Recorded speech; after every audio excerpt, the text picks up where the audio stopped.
Hi, I'm Dr. M.A. Malik, Assistant Professor of Economics. As part of series of lectures on economics, video lectures on economics. Today, we are going to see economic reforms in India.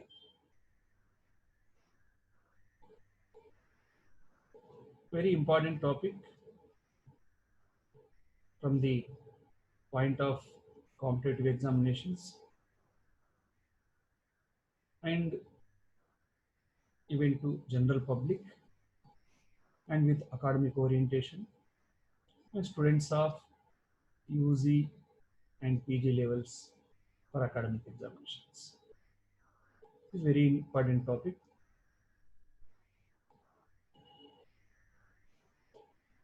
So today we discuss part 1 of economic reforms lecture. I try to explain this topic, economic reforms,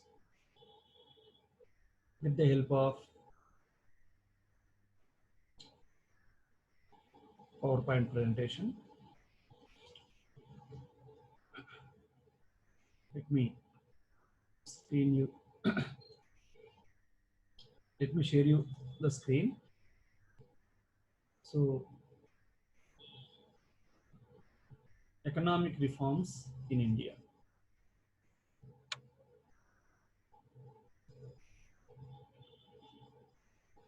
భారతదేశంలో ఆర్థిక సంస్కరణ ఈ topic గురించి ఈరోజు తెలుసుకోబోతున్నాం.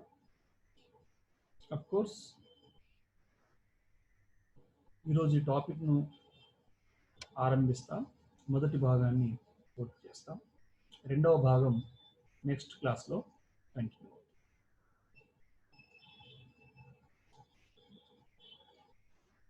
Economic రిఫార్మ్స్లోని అంశాలేంటి? What are the contents that we are going to see as part of economic reforms lecture. First,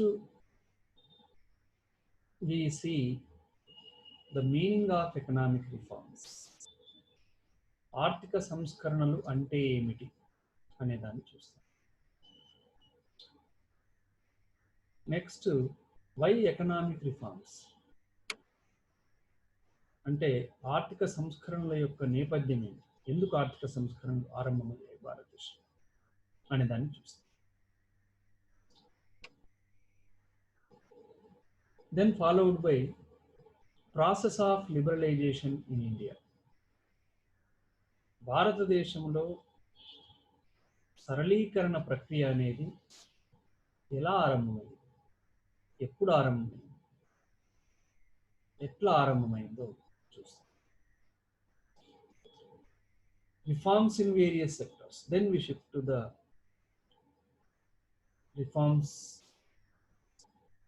in various sectors, that is industrial sector, reforms in industrial sector and public sector reforms, reforms in external sector and fiscal sector reforms, financial sector reforms. Then we assess the economic reforms. Assessment includes achievements and limitations. In view of the limitations, we try to see the way forward. That is conclusion. So, ఆర్థిక సంస్కరణలలో భాగంగా మనం ఆర్థిక సంస్కరణలు అంటే ఏమిటి చూసి, ఆర్థిక సంస్కరణల నేపథ్యాన్ని, సరళీకరణ ప్రక్రియ యొక్క ప్రస్థానాన్ని, ఆ తర్వాత పారిశ్రామిక రంగంలో, ప్రభుత్వ రంగంలో, విదేశీ రంగంలో, విత్త విధానంలో,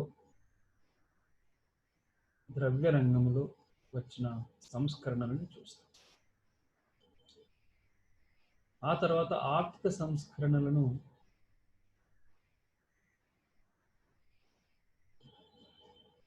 లేదా ఆర్థిక సంస్కరణల యొక్క ప్రభావాన్ని అంచనా వేసే ప్రయత్నం చేస్తాం. ఆ క్రమంలో ఆర్థిక సంస్కరణల ద్వారా భారత ఆర్థిక వ్యవస్థ ఏమి సాధించింది, ఏమి సాధించలేకపోయింది అనేది చూసి మరి మన ముందున్న తక్షణ కర్తవ్యం ఏంటో చూసుకొని ఆర్థిక సంస్కరణల అంశాన్ని ముగిస్తాం. Meaning of economic reforms. ఆర్థిక సంస్కరణలు అంటే ఏమిటి? As you observe in this slide, it is a new orientation. ఒక కొత్త దృక్కోణం. In what? Of course, in India's industrial policy, public sector policy, fiscal policy, monetary policy, foreign policy,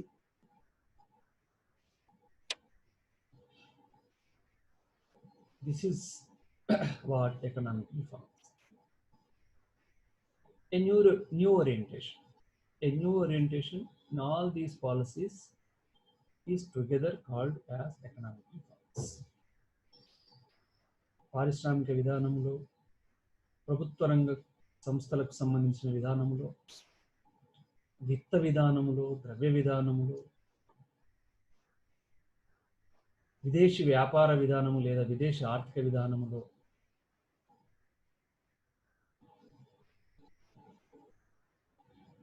అవలంబిస్తున్న ఒక నూతన దృక్కోణం ఎప్పటి నుండి? 1991 నుండి. A new orientation since 1991 in all these sectors is called economic reforms. 1991 సంవత్సరం నుండి భారతదేశంలోని వివిధ రంగాలలో అనుసరిస్తున్న ఒక నూతన దృక్కోణాన్ని, new approach, economic reforms.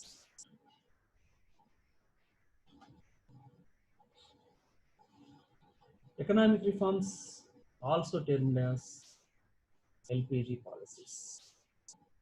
L stands for liberalization, P stands for privatization, G stands for globalization. LPG విధానాలు అని కూడా ఆర్థిక సంస్కరణలు అంటారు. L అంటే లిబరలైజేషన్, సరళీకరణ, P అంటే ప్రైవేటైజేషన్, ప్రైవేటీకరణ, G అంటే గ్లోబలైజేషన్, ప్రపంచీకరణ. అట్లా ఆర్థిక సంస్కరణలను ఎల్పిజి విధానాలు అని చెప్పడం కూడా. ఏంటి లిబరలైజేషన్ ఎలా తీసుకొచ్చారు, ప్రైవేటైజేషన్ ఎలా తీసుకొచ్చారు, గ్లోబలైజేషన్ ఎలా జరిగింది అనేదాన్ని మనం వివిధ రంగాలలో ఆర్థిక సంస్కరణ చూస్తున్నప్పుడు అర్థం చేసుకుంటాం. ఇక ఆర్థిక సంస్కరణలు ఎందుకు ఆరంభమయ్యాయి? ఆర్థిక సంస్కరణలు ఆరంభం వెనుక గల చరిత్ర ఏంటి, లేదా ఆర్థిక సంస్కరణలు ఆరంభించడంలో గల ఉద్దేశం ఏంటి? What is background of economic reforms? The contention given by economists or government to initiate economic reforms follows like this. India has been facing low economic growth. Economic growth means increase in production and productivity of, increase in the production in certain period. Production of goods and services. That growth was very low in Indian economy since independence. That means to increase the growth, reforms are required. Why growth? The contention is, if growth takes place, employment opportunities are increased. If employment opportunities are provided, poverty levels will come down. So employment with income and poverty reduced, and it automatically leads to reducing income inequalities. This is the contention behind the economic growth. If we are able to increase the economic growth, we can provide the employment and we can reduce all the poverty. Since the economic growth is low, we are facing the problem. To increase the economic growth, reforms are required. Their contention. Reform proponents contention. ఆర్థిక సంస్కరణలు ఎందుకు ఆరంభమయ్యాయని చూసినప్పుడు ఒక ప్రధాన వాదన ఏంటంటే, భారత ఆర్థిక వ్యవస్థలో ఆర్థిక వృద్ధి రేటు చాలా తక్కువగా ఉంది. ఈ ఆర్థిక వృద్ధి రేటు తక్కువగా ఉండడం వల్ల ఉద్యోగ అవకాశాలు తక్కువగా ఉంటుంది, పేదరిక నిర్మూలన జరగట్లేదు. కనుక ఆర్థిక సంస్కరణలను ఆర్థిక వృద్ధిని పెంచడం లక్ష్యంగా కూడా ఆరంభించాలి. పెంచడం కోసం ఆర్థిక సంస్కరణలు జరపాలి అనేది. అంటే ఏంటి, ఎందుకు జరగట్లేదు గ్రోత్, ఎందుకు ఎక్కువ ఉండట్లేదు అంటే, భారత ఆర్థిక వ్యవస్థ అనేక రకాల రిస్ట్రిక్షన్స్తో ఉంది. రిస్ట్రిక్షన్స్ అంటే ప్రభుత్వ గుత్తాధిపత్యంలో అనేక రకాల పరిశ్రమలు ఉన్నాయి. ప్రైవేటు రంగానికి తగినంత స్వేచ్ఛ లేదు. ప్రైవేటు రంగం పైన అనేక రకాల నియంత్రణ ఉంది. ప్రైవేటు రంగం చాలా రంగాలకు వెళ్ళలేని పరిస్థితి ఉంది. కనుక ఈ ప్రైవేటు రంగం పైన, విదేశీ పెట్టుబడుల పైన ఆంక్షలు తొలగించి, ప్రభుత్వ రంగ గుత్తాధిపత్యాన్ని తగ్గించి గ్రోత్ను సాధించే ప్రక్రియ చేపట్టాలి అనేది contention.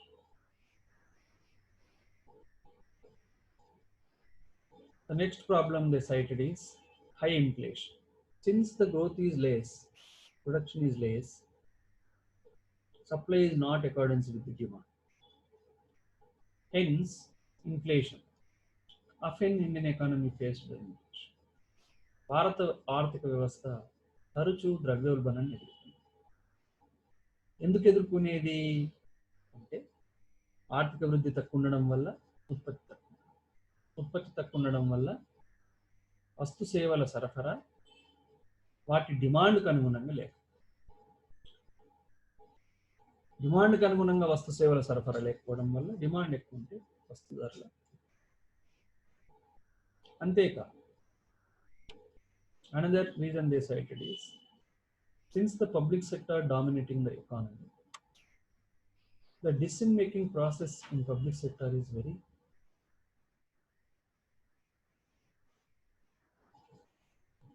adamant.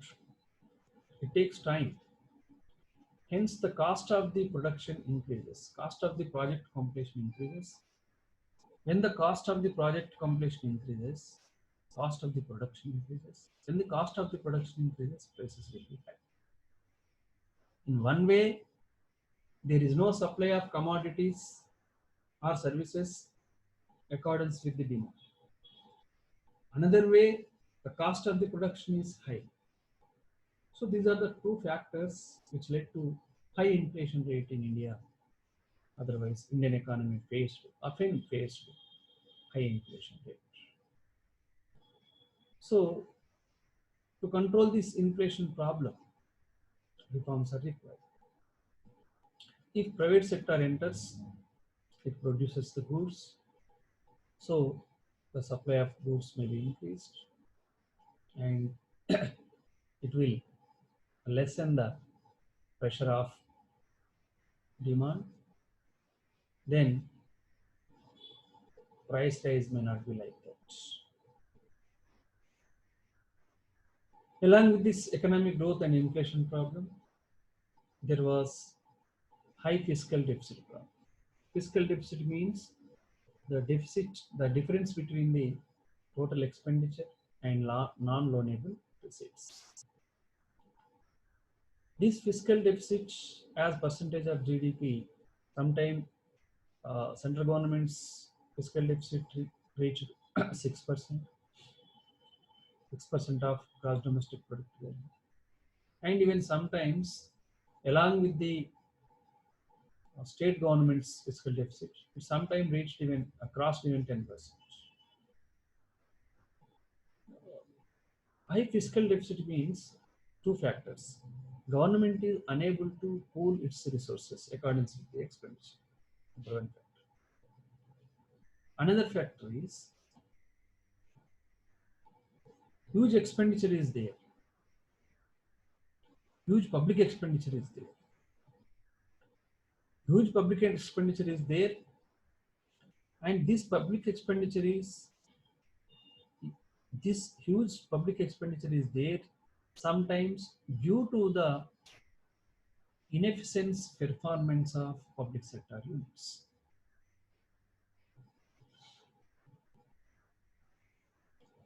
So public sector is dominating,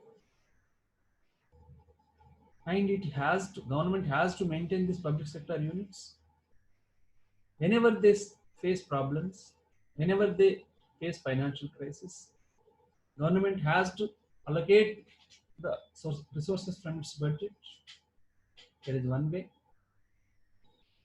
So high public expenditure. And since private sector is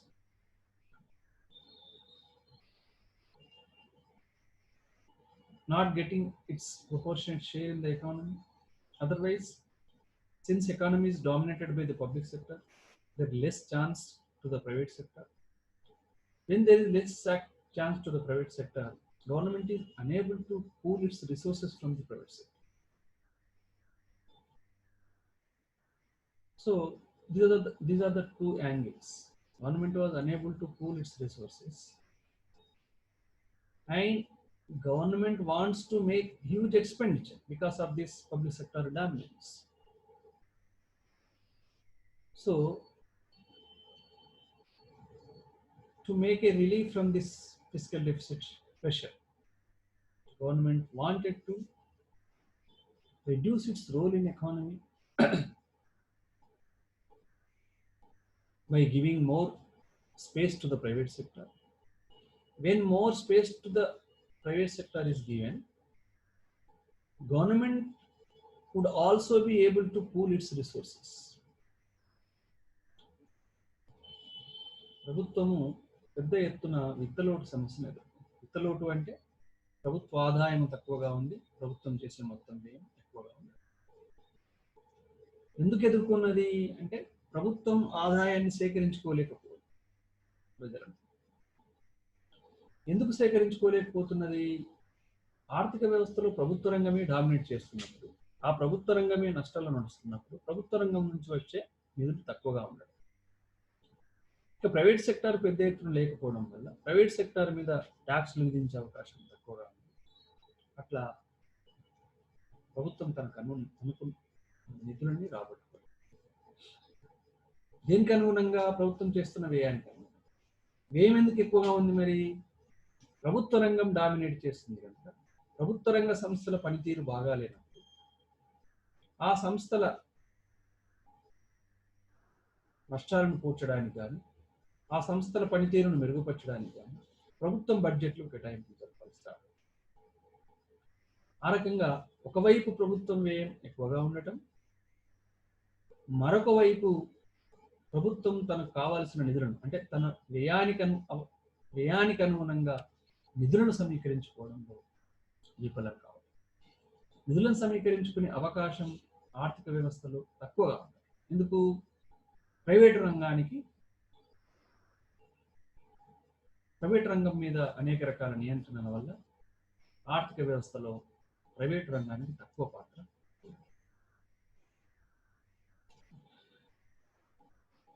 ఇక ఒక ముఖ్యమైన problem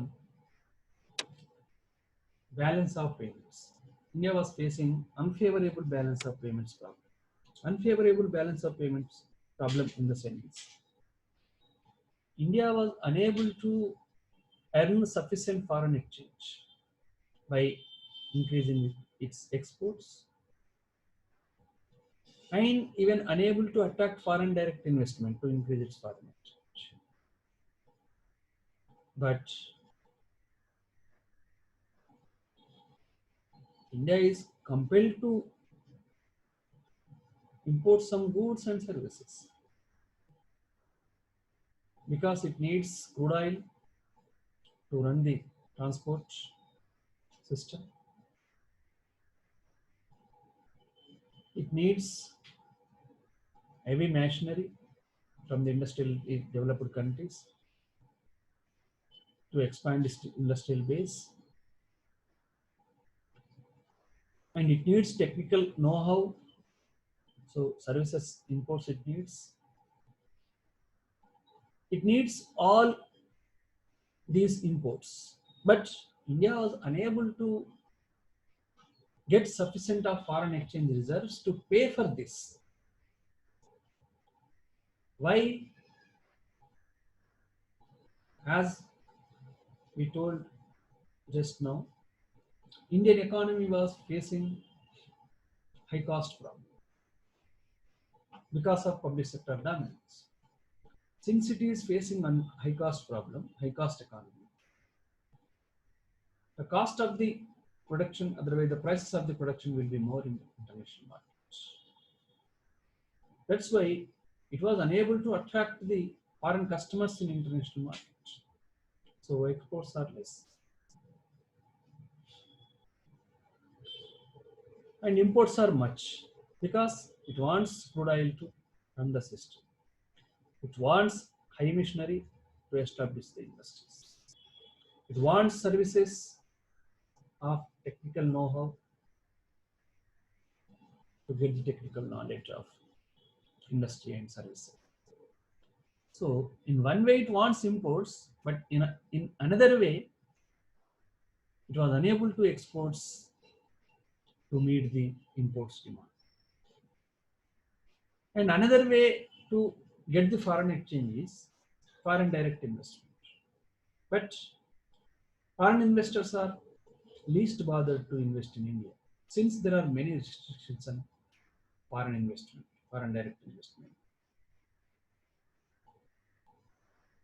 So foreign direct investment is not coming, and we are unable to get the foreign exchange by exporting our goods and services. So unfavorable balance of payments. We have less foreign exchange reserves, but we have to pay more foreign exchange reserves. That is the foreign exchange problem.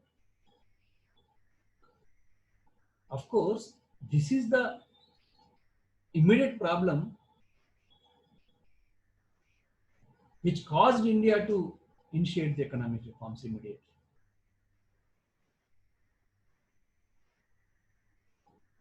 Generally, a country wants to keep the foreign exchange reserves to fulfill its 3 months imports demand. But at the time of in the year 1991, when economic reforms were started, India was facing foreign exchange reserves scarcity. India did not have even did not have foreign exchange reserves even for the 1 week imports. Generally, country wants to keep foreign exchange reserves to fulfill the needs of 3 months imports. But India was in a crisis. It did not have even it did not have foreign exchange reserves even for a week time. ఆర్థిక సంస్కరణలు ఆరంభం కావడానికి సత్వర కారణంగా పనిచేసిన అంశం ఏంటంటే భారతదేశం అంతర్జాతీయ చెల్లింపుల శేషంలో ఎదుర్కొన్న సమస్య. భారతదేశానికి విదేశీ మారక ద్రవ్యం అవసరం ఉంది తన ఇంపోర్ట్స్ కోసం, కానీ విదేశీ మారక ద్రవ్య విలువలు తగినంత భారతదేశం దగ్గర లేదు. ఒక దేశం సాధారణంగా 3 నెలలకు అవసరమైన విదేశీ మారక ద్రవ్యాలు నిల్వలు ఉంచుకోవాలనుకుంటుంది. కానీ 1991లో భారతదేశం పరిస్థితి ఏంటంటే ఒక 1 వీక్ ఇంపోర్ట్స్కి అవసరమైన విదేశీ మారక ద్రవ్య నిల్వలు కూడా భారతదేశం దగ్గర లేవు. ఇవన్నీ కారణాల దృష్ట్యా భారతదేశం ఆర్థిక సంస్కరణల వైపు చూడాల్సి వచ్చింది. ఇటువంటి పరిస్థితుల్లో at this time of this foreign exchange crisis, India has approached International Monetary Fund and then World Bank also. This World Bank has given certain restrictions. According certain instructions, instead of restrictions, we can tell instructions. According with the suggestions or instructions from the World Bank, India need to reform its macroeconomic system, need to change its macroeconomic parameters as a solution to the problem. So India accepted World Bank's suggestion and it has drawn, otherwise it has taken loans from the World Bank and promised that it would usher macroeconomic reforms in Indian economy. So according with that World Bank's suggestion, India started its economic reforms and new industrial policy was introduced in the year 1991, July 24th. And this industrial policy or new economic policy was supported almost all parties. Then the Congress party in power, but BJP supported it, except few parties, that is Communist Party of India, Communist Party of India, Marxist. Like that parties opposed it, but all other parties have given their consent. 1991 July 24వ తారీఖున నూతన పారిశ్రామిక విధానాన్ని భారతదేశం ప్రవేశపెట్టింది. దానికి అన్ని రాజకీయ పార్టీలు, కొంత కమ్యూనిస్ట్ పార్టీలు తప్ప అన్ని రాజకీయ పార్టీలు ఒప్పుకున్నాయి. అట్లా ప్రపంచ బ్యాంకు నిర్దేశాల ప్రకారం భారతదేశంలో ఆర్థిక సంస్కరణ ప్రారంభమయ్యాయి. ఇక ఈ ఆర్థిక సంస్కరణల యొక్క ఒరిజిన్ అంటే ఆర్థిక సంస్కరణల యొక్క ఆరంభం ఎక్కడ ఉంది అని చూసినప్పుడు సరళీకృత ఆర్థిక విధానాలు లిబరలైజేషన్ పాలసీలో ఈ లిబరలైజేషన్ పాలసీ అనేది 1991 నుండి ఆర్థిక సంస్కరణ ఆరంభమయ్యాయని మనం చెప్తున్నాం. The origin of liberalisation is in 1971 after the Indo-Pak War, that is war for Bangladesh. After that war, to ease from the inflation, government removed the restrictions on production of 72 industries, priority industries. Previously, there were restrictions on production, but it has removed. And in the year 1973, there is restriction on production is restriction. When you remove the restriction, liberalization. That started. Liberalization started in the year 1972 itself. And in the year 1973, licensing policy was liberalized.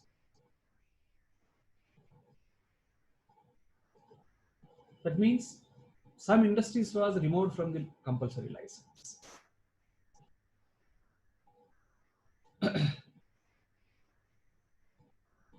And again in the year 1975, 21 industries were delicensed.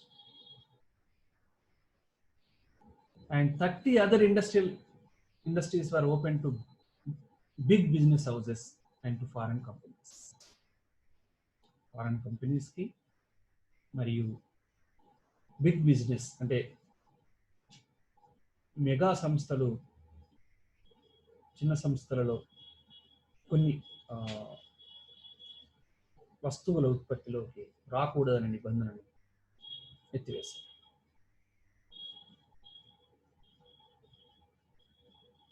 అలా ఎత్తివేయడమే liberalisation. ఇవి చిన్న సంస్థలకే ఉంటాయి, మీరు రావద్దు, restriction. Removing the restriction is liberalization. అట్లా you have to take the license, a restriction. No need to take the license, liberalization. Again in the year 1980, licensing policy further liberalized, and investment limit of small scale units increased. In the sense, big firms can enter into the small scale industries. That is liberalization. If you use the small amount for the definition of small scale unit, big firms may not enter. But once you raise the limit of investment of small scale units, you are liberalizing it for the big industries also. And in the year 1985, a broad branding licensing system was introduced. Broad branding in the sense, you can take a single brand license. Within that brand, you can create the sub brands. That is the reason one company is able to produce many models of the production. You can take two-wheeler bikes. How many models are there? You take one two-wheeler license, but issue many models. That is broadband.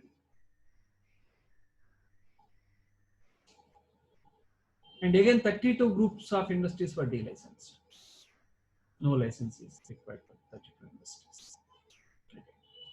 So like this, the origin of these economic reforms in liberalization, and this liberalization started during 1970s and continued in 1980s.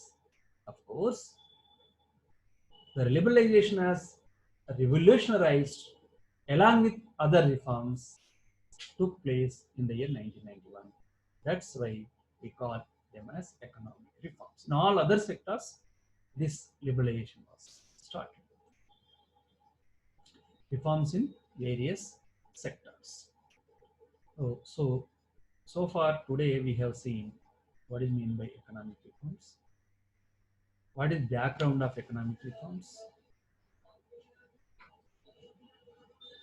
and where is the origin of India's economic reforms. We have seen.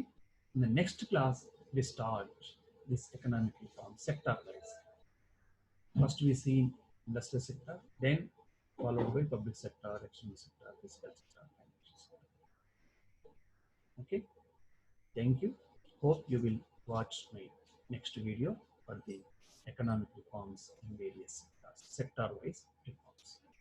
Thank you for watching this economic reforms part 1 video. In this reform, in this class, we have explained